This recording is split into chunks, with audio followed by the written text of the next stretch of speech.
Hey, welcome to Trucks. If you were here last week, you saw me roll this old '79 Jeep Cherokee into the shop. The reason? To show you the potential that these old full-size Jeeps have, either as an entry-level off-roader or as a hardcore off-roader. Remember, most of these came from the factory with Dana 44 axles front and rear, disc brakes in the front, power steering, power brakes, air conditioning, V8. Man, these things were loaded. And the good news is you can buy one used for cheap. That's why I'm calling this the Bargain Beater Cherokee. Okay, there's no doubt that this is a great starting point. But a full-size Jeep would not be that good a deal if you couldn't modify it and make it better for a reasonable amount of money.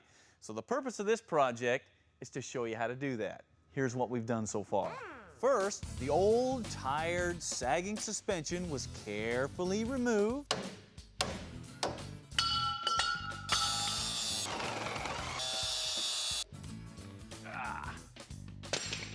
And in its place went a 6-inch lift from BJ's Off-Road. Then the old beat-up wheels and tires were replaced with 35-inch rolling stock from Mickey Thompson. And look at this thing is cool. Then, to make sure that our Cherokee looks different than all the others on the road, the 70s grille was tenderly set aside. The beloved square headlights were carefully removed.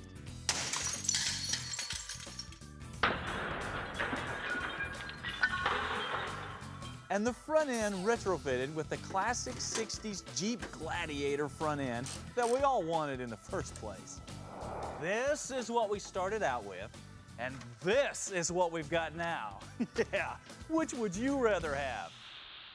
All right, now that we're all up to date and we put those square headlights to rest, we're gonna move on to the next step of making this old wagon a little more trail-worthy. I'm talking about bumpers and winch. The bumpers came from BJ's Off-Road, and they are definitely designed for some severe use. Look at this. Here on the front, it consists of a heavy-duty main bumper. It's already cut for off-road lights. Got your D-ring shackles built right in, as well as your area here for your winch. Then up here on top, you've got a very heavy-duty brush guard to keep rocks and sticks and logs and stuff from getting in and bashing up the front of your rig. The rear bumper is just as cool as the front because once again, you have a heavy-duty bumper, got the receiver built right in, D-ring hooks, off-road lights. You even have this swing arm that holds a spare tire and accessories. Yeah, these are cool bumpers. This is how they go in. First, on the front, we're gonna ditch that old original bumper. Then position the new bumper on the truck. Now make sure that you take some time here because you want it to sit straight and level against the truck. All right, and don't drop it on my head now. Does it look level up there? Okay, lift it up just a little bit, both sides. And once it's right, mark and drill the mounting holes in the bumper. Then all you have to do is bolt it on.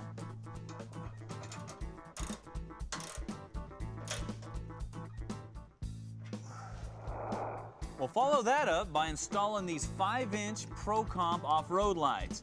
Now, since the bumper is made specifically for these, it's just a matter of putting them in and hooking them up. All right, now we can move on to one of the most important pieces that you're gonna put on a four-wheel drive vehicle, a winch. No, it's not here yet, it's on the table. Yeah, that big old boy is from Mile Marker, and it's their 12,000-pound electric winch. This will give us enough power to pull ourselves or anybody else out of a hole. Now, we also have the Fairlead roller and the remote, everything you're gonna need to hook this up. Now, some of you might be thinking, oh man, 12,000 pounds, a little big, isn't it? That's one of the biggest mistakes that people make with a full-size rig. They don't put enough winch on it. If you've got something that heavy, you need a 12,000-pound winch. Now, to go with that, we also got this winch accessory pack. So you have your gloves and your strap, your snatch block, everything that you're gonna need to put that winch to work. Now, another option that we also got is this wireless remote. Now, this allows you to control your winch from a distance just by pushing these buttons. This is sweet. All right, let's put this thing on. Okay, to mount the winch, just center it up behind the fair lead opening. Drill your mounting holes and bolt it on.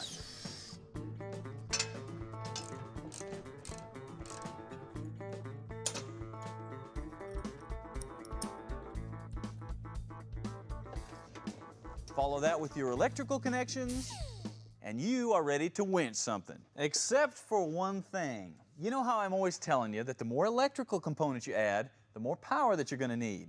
That is what this Optima battery is for, to power that winch and lights. Matter of fact, in keeping with the best bang for the buck idea, a performance battery is definitely something you need to put into your budget. All right, it's time to take a break. When we come back, we're going to jump on that rear bumper.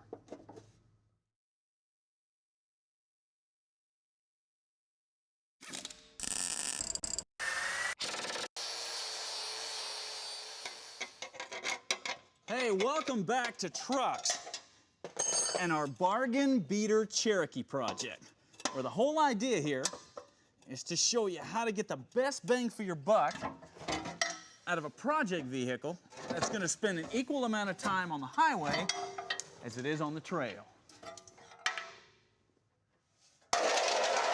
Now, we've already put on a new front bumper, a winch, upgraded the electrical system, 6 inches of lift, and wheels and tires. Now it is time to move on to the rear bumper. You start the rear installation by bolting these braces that come with the kit to the lower frame rail. Then set the bumper in place and level it up. Not as heavy as the front, is it? That's a good. Okay, how's that look? Boy, it's level now, though. How far up? How's your side, man? Yeah. Let me know if you hit your fingers with this hammer, okay? Right. Here, we'll clamp it. Clamp the bumper to the braces and tack on some spot welds to hold it in place. Finally, remove the bumper, lay down some weld beads,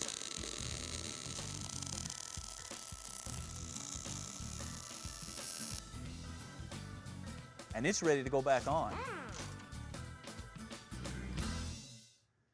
Okay, the key to a good off-road bumper that gives you the best bang for your buck is usability. Now, I'm not just talking strength here, although obviously you need that.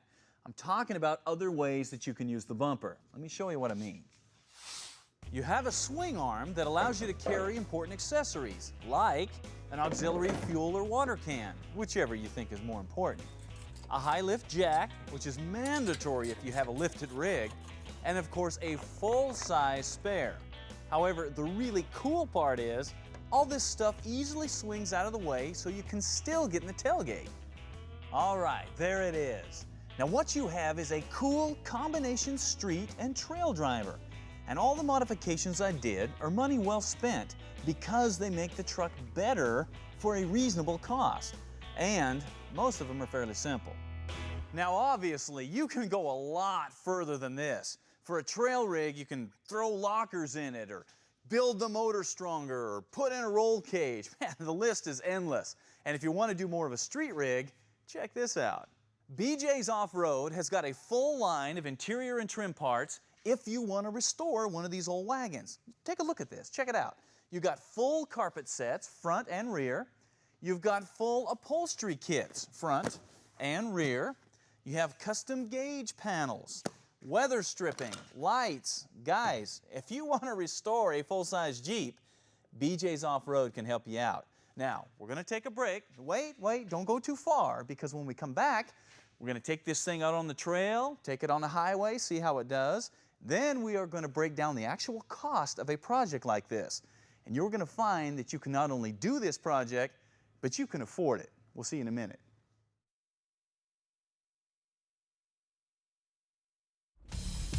Welcome back to Trucks and the Bargain Beater Cherokee project, where the whole point is to show you how to get the best bang for your buck in a 4x4 project. Now you've seen the build-up. Now it's time to break it down, show you what it cost and why we did it. One well-worn, fairly ragged '79 Jeep Cherokee, $1,500.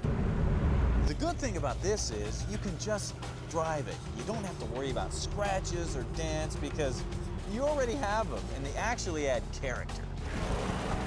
And off-road, you can beat the living wee out of this thing and not really care.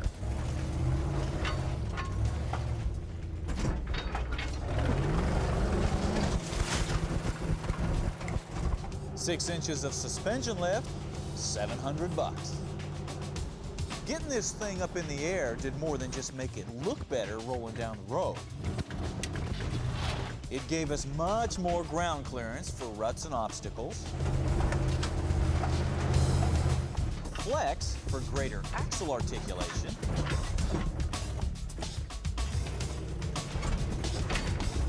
and the ability to handle much deeper water and mud.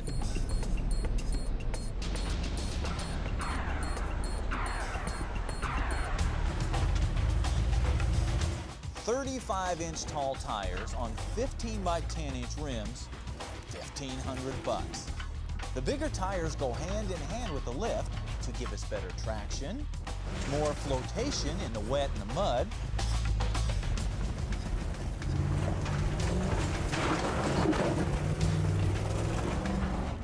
and better stability and handling in the rough.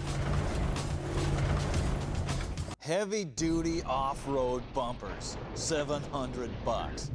Trust me, I would have never made it through this hole without that front bumper. Mile marker, 12,000-pound electric winch, $750. Let's face it, if you're gonna play around in water or mud without lockers, sooner or later the winch is going to become your best friend. You see, the trick is to bury the vehicle just deep enough to where the water doesn't come inside. Yeah.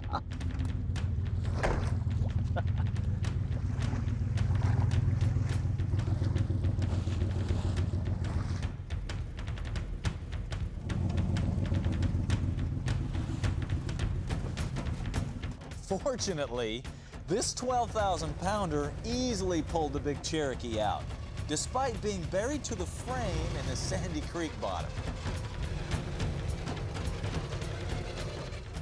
An early 60s style front end, $200. On road or off, this thing is just flat out cool. So, there it is. A great example of a cool, capable rig that you can build and afford. The final cost of this project? Just under $5,400.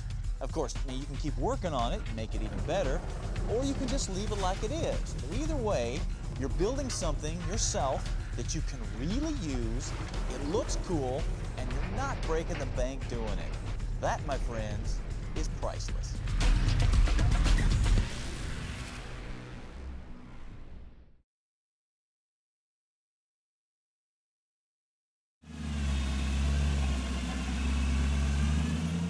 When we're talking about big rigs, everybody knows that these things are heavy, like 80,000 pounds worth of heavy, fully loaded. So obviously, it takes some serious brakes to get one stopped. Now, we've talked in the past a lot about the brakes down here on the axles, but believe it or not, sometimes you need more brakes than this to get these things stopped. But don't look for it down here on the axle. Now, it's up in the engine. It's called a Jake brake. This is how it works. How It Works is brought to you by Wyotech. All right, Danny, today's subject is auxiliary braking, specifically the Jake brake. So we need to talk the viewers through what it is and how it works. All right. It really is a pretty simple operation. It's just using the compression of the engine to slow the truck down. Now that's different than an exhaust brake. Exhaust brake uses exhaust back pressure to slow the engine down. This uses compression. Only the compression, we're not using anything else. And it's got a relief valve. It does, and when that happens, we get to hear all that noise coming out through the exhaust. Everybody's heard that. Everybody's heard that. Now, does this damage the engine at all? Not at all. I mean, we're going through the same cycles, the 4-stroke cycle. We're only using the compression to brake instead of powering the truck down the road. How long has this been in operation? Oh, for a lot of years. It really has. We've used So it it's for a a long tried time. and true thing. Absolutely. Okay, we've got a Cummins head here, the Jake brake assembly. Let's take them. We'll get that unit set on there. Let's take them through the operation of it. It actually uses hydraulic pressure to open up these two exhaust valves over this this bridge right here. Uses this slave piston, all right? And when that happens, of course, the same thing. When those open up, it's when we start hearing that compression coming out through there. Now, when does the driver use this? The most important time is coming down off of a steep hill. Okay, so this doesn't replace the brakes down on the axles. It does not. You This don't is really just an use assist. this. You don't really use this in town. You do not. I mean, You can. yeah, you've seen those little signs that no, don't use those in town. You know, you get those Yeah. things shut off. Okay. Yeah. Now, how does the driver actuate this thing? The first step is to turn the switch on. Once he's Okay. got that on, he has to let off of the throttle for this to actuate and to come on. Okay, so off the throttle, brake comes on. Yep. How about when he gets back on the throttle? She shuts back off again. And that's really quick. It really is. It'll come on and off very, very quickly. Okay, now the big question is, you know how popular all the small diesels are. Ford Powerstroke, Chevy Duramax. Is there a possibility something like this might become available for It them? might someday. Would it I be don't- good? Sure it would. I mean, we're using the same cycle and the same thing, and yeah, it's not out there right now, but maybe someday. Okay, now the big question is this mandatory on big rigs? It is not. There's a lot of them, or some of them out there that don't have it. So there's trucks out there that don't have this. Absolutely. Coming up in your rearview mirror. Absolutely. Okay, so the next time you're driving down the road and you see a big truck coming up on you and you hear that, you've just heard a Jake brake, and you better be thankful that you know how it works. This is cool. Isn't it? Yeah. You know, one thing that you're going to find in almost every shop or garage across the nation is some sort of an air system. On one end you have the compressor, the other end you have a rubber hose. But in between those two, you want some sort of tubing to carry that air. That is where this garage pack stuff comes in. Now they've got this aluminum tubing that'll handle up to 230 psi. Then they have these special fittings that the tubing just slips into, and you have an airtight connection. No gluing, no soldering. The best part is, though, it comes right back apart so you can use it over and over and over again. So if you are tired of dragging that rubber hose from one corner of the shop to the next, take some time and a few bucks and plumb the system with this garage pack stuff. It will make a huge difference in the look of your shop. I've told you before that one of the most important parts to any project is keeping accurate records. That way you know what you've done and what you've put on, 2 or 3 years from now. Unfortunately, most of us gearheads, we'll write down some stuff on a pad and toss the pad aside and eventually lose it and forget what we've done. Well, Pure Choice Motorsports has got an answer to that problem in what they call the Specialty Vehicle Owner's Manual. Now, this ingenious little booklet has got places to write down everything about your vehicle, from wiring to engine parts to serial numbers, interior, body parts. Guys, it is all here in one nice, neat, well-organized little package. This is one of those simple, cheap little things that everybody should have. And Pure Choice Motorsports is the only place to get it.